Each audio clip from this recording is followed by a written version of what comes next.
red hot. Beautiful views over red Screes. This is not very pleasant at all. Don't ambush it, mate. Another one off the list. Still not looking forward to getting out the tent, man. Is a guided camp something that you would be interested in? Hello, YouTube. What a day for it. So far, we've had pretty much a very damp squib of a summer up here in Cumbria. But today, the weather gods have absolutely pulled it out the bag. Got Angleside pikes up there. Brothers Water. See the Brothers Water in campsite just there. Just past that, there is a little lay-by on the left. You can just and so make out the roof of my car there. And that parking is right at the very bottom of this route. Today we're heading up Stony Cove Pike. 763 metres and 2 miles walking. There she is. It's going to be a steep one. And although the weather is good today, overnight we have Storm Floris coming in with forecast winds 40 to 50 miles an hour, and in the early hours of the morning we've got some extremely heavy rain coming. But it's too good of a day to miss and not go out wild camping.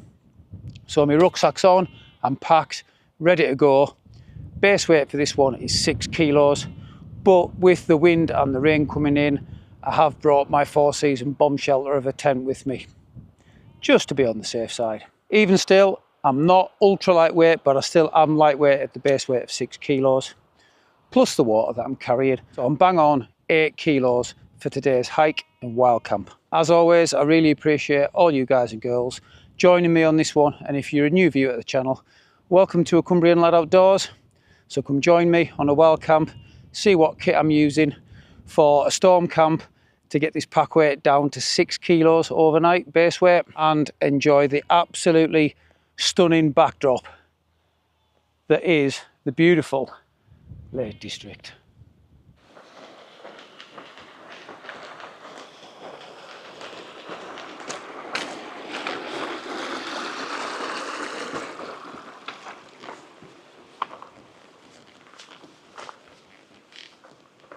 There's a nice easy cross into this little stream, and just to your left there is an absolutely idyllic set of little waterfalls. Just look how clear and pure that water is. From there, the path swings off to the left. As expected, this is steep. 763 metres over 2 miles was always going to be steep, but that is deliberate on my behalf. Today I did have a 7 summit, 15+ mile monster of a hiking camp planned, but with the storm coming in overnight, what I didn't fancy was walking 6-7 miles from camp back to the car in the morning. I'm more than capable of doing it, don't get me wrong, but it's just not enjoyable. And that's what this is all about, getting out wild camping and enjoying it. Barely 10 minutes into the hike, and you can see I've already gained quite a bit of ascent. We've got a cracking view of Red Screes summit already, and it's only going to get steeper. And I've picked a steep one deliberately so I can get some training in. Virtually the same amount of training as I would do doing that big one, although not quite. Another couple of pounds and I'll be bang on 12 stone, which will be 3.5 stone lighter than I was on New Year's Day. So the weight loss is going great and I want to keep that up. Once I hit 12 stone, the idea is to balance out my calories so I know my base level, and then I'm going to start a clean bulk sometime around the end of September and try and pick up a little bit of muscle before the cut for next summer. Time for another rest stop. The sweat is starting to leak out of me fairly rapidly, but it's well worth it for the views, which are starting to open up very nicely indeed. Ullswater's in view now. Oh, definitely time to take on some fluids. But before I do that, big shout out to my pal Dunny, who's got in touch with me via email. Experienced camper, but he's never done any summit camps, and he wants me to take him on his very first summit camp, which should have been today, but unfortunately he couldn't get cover for work. So don't you worry, Dunny, that first summit camp of yours is coming up very soon, mate. And as I've said before on the channel, through YouTube is how I've met the Beauty Brothers, had them in the wild, Camping Dan, Mooster, Wildcat Adventures, Amy, all the guys and girls that I go camping with.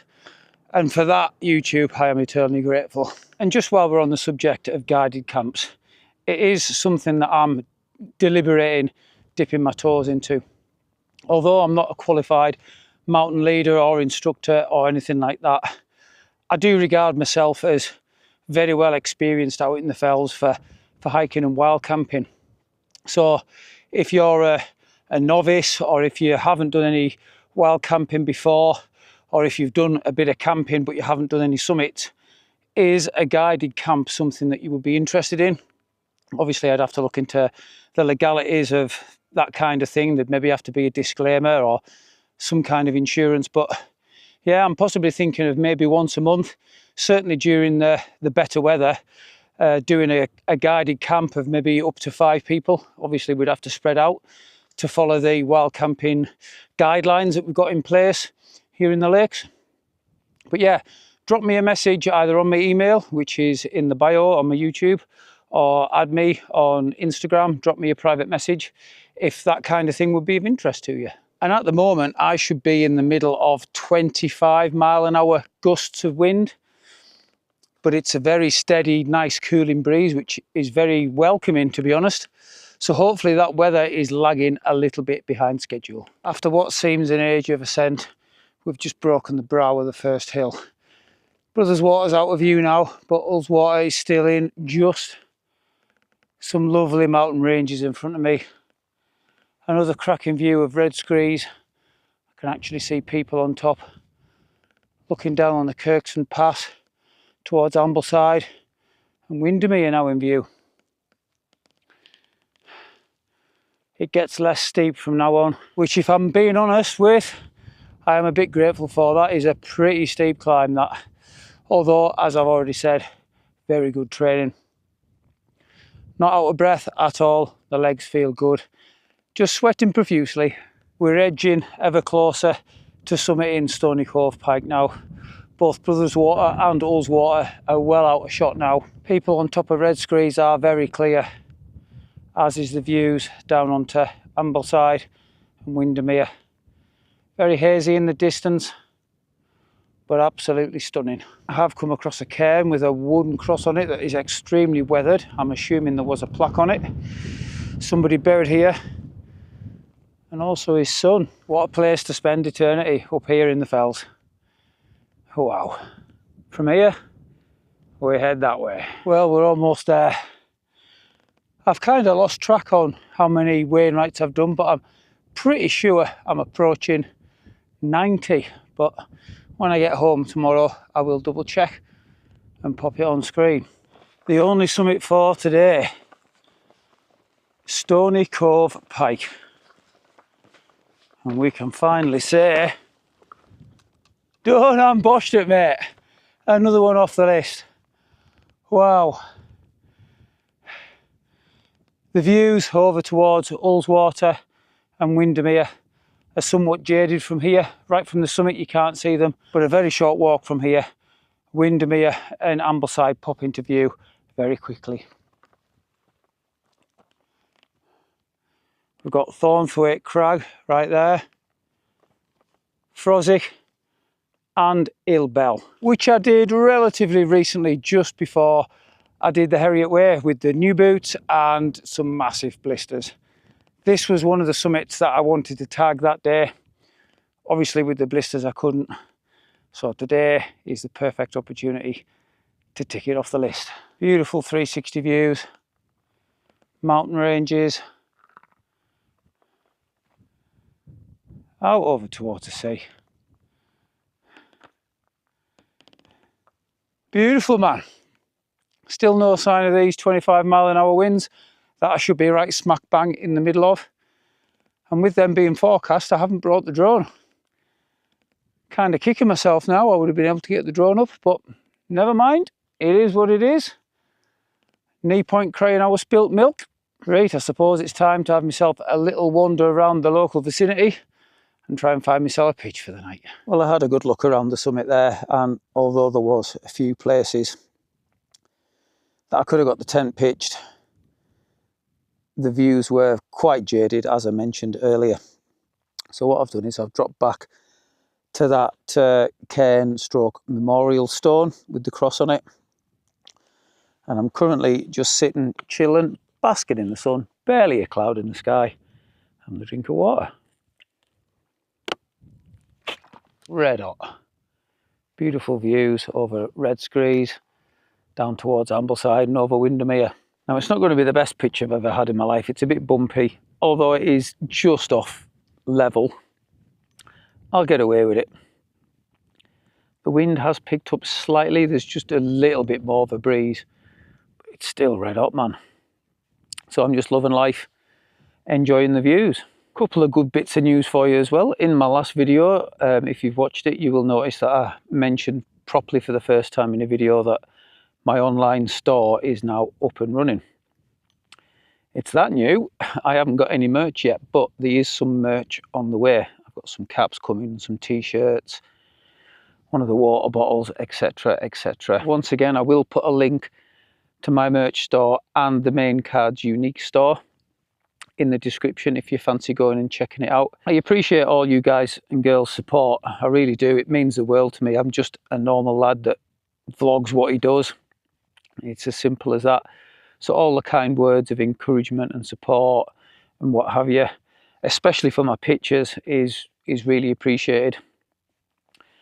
So if you want to support me, this is a really good way of doing it. You know, it never sits well with me, people donating money. I get a few super thanks here and there and what have you, and you know, you guys get nothing back for that. So if you are wanting to support me, you can do, in this way you'll get something back: a cap, a t-shirt, there's key rings, you know, and it is just the start. There's going to be a lot more stuff added. One of the things that I'm most proud of is the pictures. At the moment they're only A4 size, and the price at £65, which is a little steep for something of that size, but we had to start somewhere. We've got to get the ball rolling. I was speaking to Cards Unique last night, and he is going to upgrade the canvas prints to accommodate A4 and A3 size.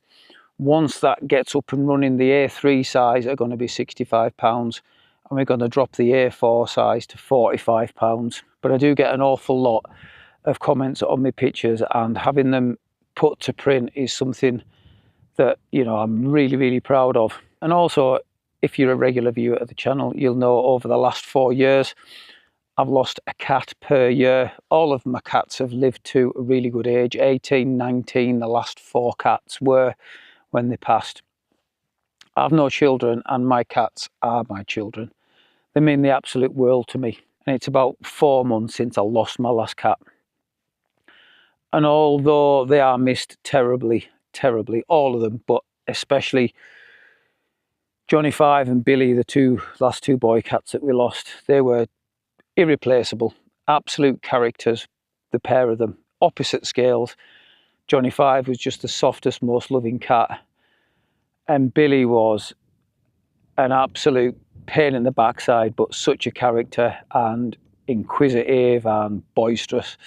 You know, they're never going to get replaced. But before camp today, I went to look at 3 kittens, and they are just perfect.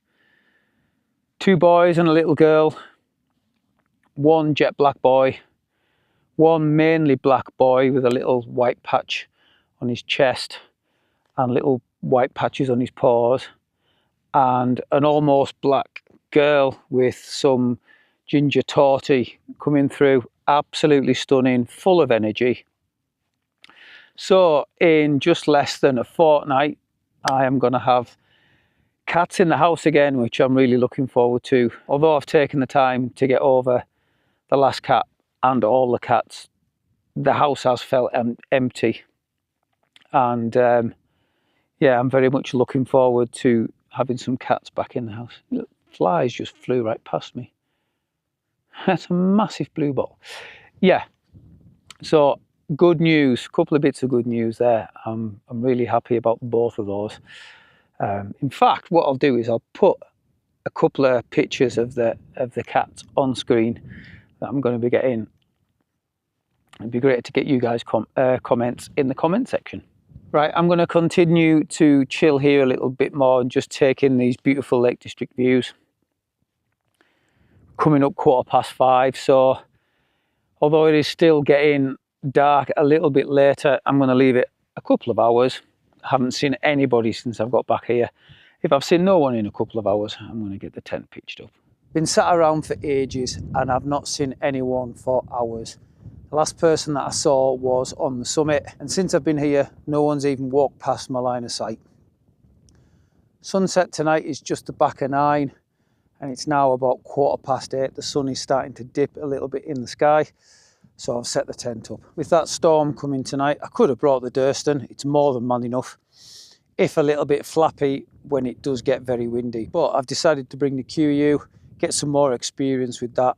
I'm starting to get the hang of setting it up an awful lot better now, but I want to start pushing it in some harsher conditions. You can see just how long my shadow's getting now with that sun dipping. And I've actually found a better pitch than I was expecting here. It's reasonably flat, and I've got some cracking views down over Windermere. In the porch, I've got tonight's tea, which is one of these Dolmio microwave meals. Fusilli carbonara. I've got my healthy breakfast for morning. Got my proper coffee set up to make in the Jetboil in the morning. Back on the Nemo 10 set extreme with the Seat Summit Spark 2 and the premium pillow. Waterproofs ready for morning. I think Tactical Duck fancies wearing them. If you know, you know. And the more I use this tent, the more I love it. These are a couple of little quirks that I'm not so keen on. The door ties are quite fiddly, so what I've taken to doing is stuffing it in the pockets at the bottom of the tent. Pockets are brilliant, really handy for keeping all your stuff that you need to hand out of the way. And because I've not got my drone with me, and I'm still gutted about that because I could have easily got it up, but didn't see the point with them winds being forecast of carrying extra weight. But there we go. I really want to get a time lapse of the sunset. So what I'm going to do is I'm going to jump inside the tent and cook my tea. The Jetboil's cooking, and it's going to be another 2 or 3 minutes before my tea's ready. You can see behind me that sun is getting low in the sky. You're starting to see a few little sunset colours kicking in. Yeah, if I go out this side of the tent, it looks like midday, but you can see just how long the shadow of my tent is. Although I've got a flat pitch, it is a little bumpy, and I had a bit of trouble getting the Jetboil set up. And one thing I do like to do is a little trick. Use the lid of your Jetboil under one of the legs of your stand, and it really does help make it a little bit more sturdy. And as always, I am definitely ready for something to eat. And this Dolmio meal is actually pretty healthy. All the sugar and the fat and all that kind of stuff in this packet is in green, so it's like 5% of your daily allowance. The only thing that's in the amber is a little bit of salt, but as I've been doing a decent walk today and I've been sweating a bit, I'm not overly bothered about the salt content because that'll just get reabsorbed what I've lost. There you go, you can see what I mean. Fat, saturate, sugar, calories, all in the green. Just that salt up a little bit. Oh, it smells really good.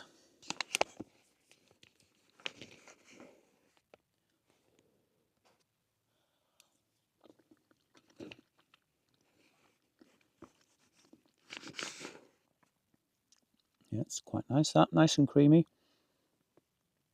See, the meat is just little bits, but for £2.60 something, whatever they are, you don't mind that. And I am finding these to be really good value for money. Like I did last week, there's nothing to stop you pouring more than one of these into one of the mylar bags that I've got my breakfast in, or indeed adding, like I did last week, Cumberland sausage to it, just to beef it up a little bit. Bang on. Right, I'm going to get this down my neck, and then I'm going to get outside and get the time lapse set up.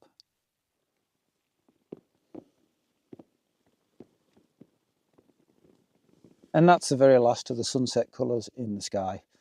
No sign of this storm yet, and it won't be long before it's pitch dark. I can just and so hear the sounds of the Kendal Calling Festival at Penrith going on.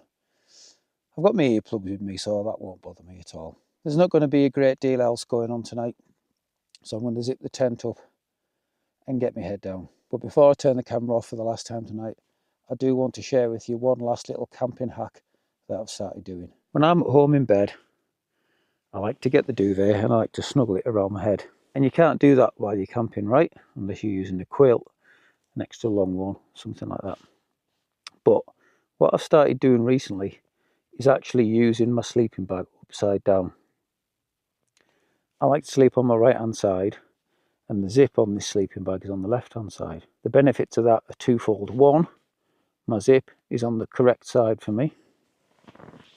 And two, when I pull my sleeping bag over me, the hood is on the top and I can actually cuddle myself in nice and cosy, and that keeps the heat in and stops it escaping upwards, and it means that it almost feels like I'm at home in bed with my duvet. Right, that's enough for today. It's most definitely time for me to get my head down for the night and enjoy a good night's sleep. As always, I'll probably be up early in the morning, and that rain is forecast to come in heavy at 1 AM, so I'm most definitely getting wet on the way down.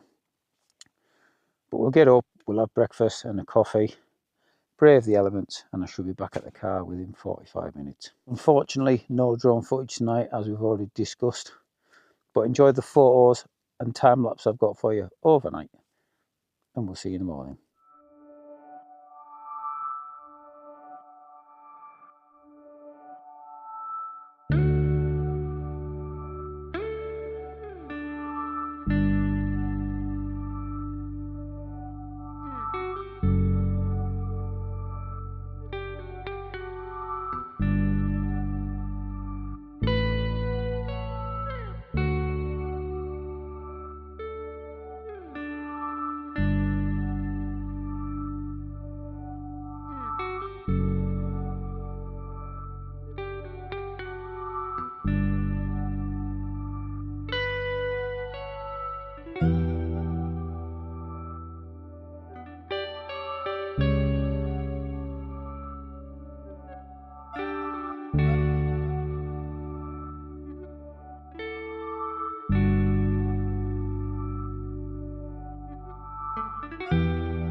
Good morning, everyone.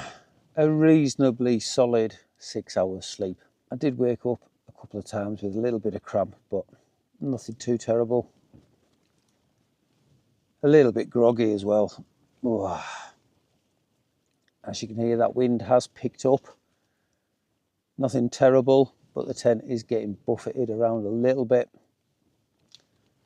But there's no sign of any rain just yet. Oh. Oh, definitely time for some coffee though. Wow.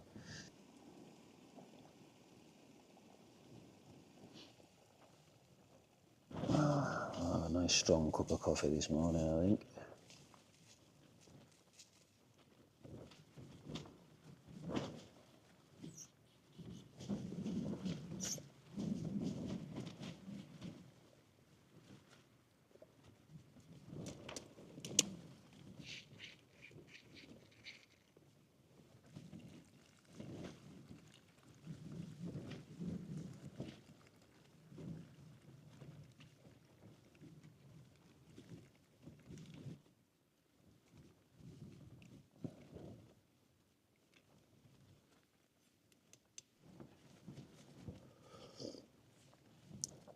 Oh, it's better. It was surprisingly chilly last night. It's surprisingly chilly this morning as well. Warm enough in my bag, but I can already feel my fingertips starting to go. I had a quick look out the air vent and the clag is in. Can't see very far at all, and it doesn't look too pleasant outside. But the positive is, although the wind has arrived, the rain hasn't. So I'm going to get my breakfast on me as quickly as possible, get packed up inside the tent, and see if I can beat that rain on the way back to the car. And as he says that, there is just the first few spots of rain on the outside of the tent.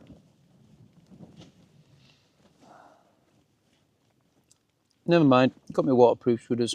Right, I'm going to scran this as quickly as possible and start getting packed up. Well, that's all my gear packed up inside the tent.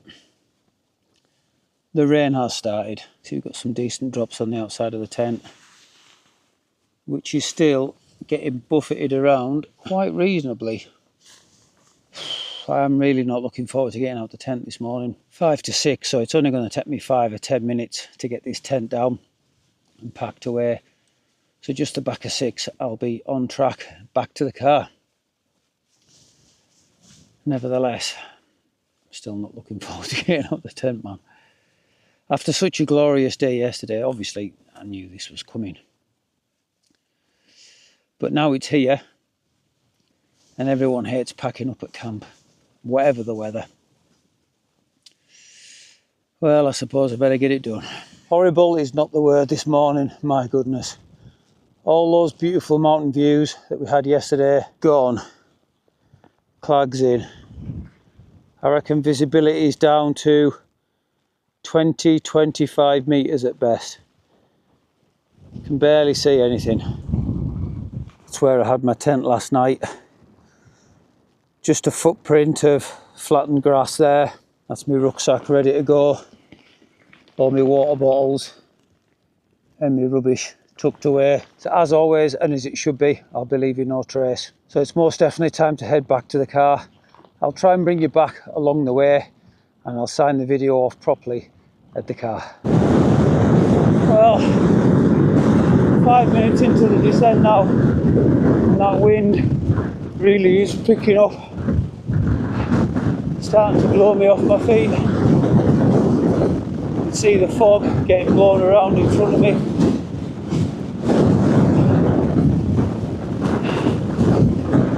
As expected, this is not very pleasant at all. But hopefully once I get the other side of the mountain,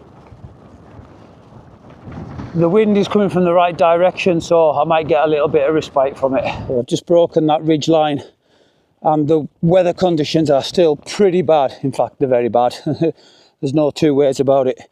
But at least that wind subsided a little bit. Starting to get some views down on some mining ruins just there.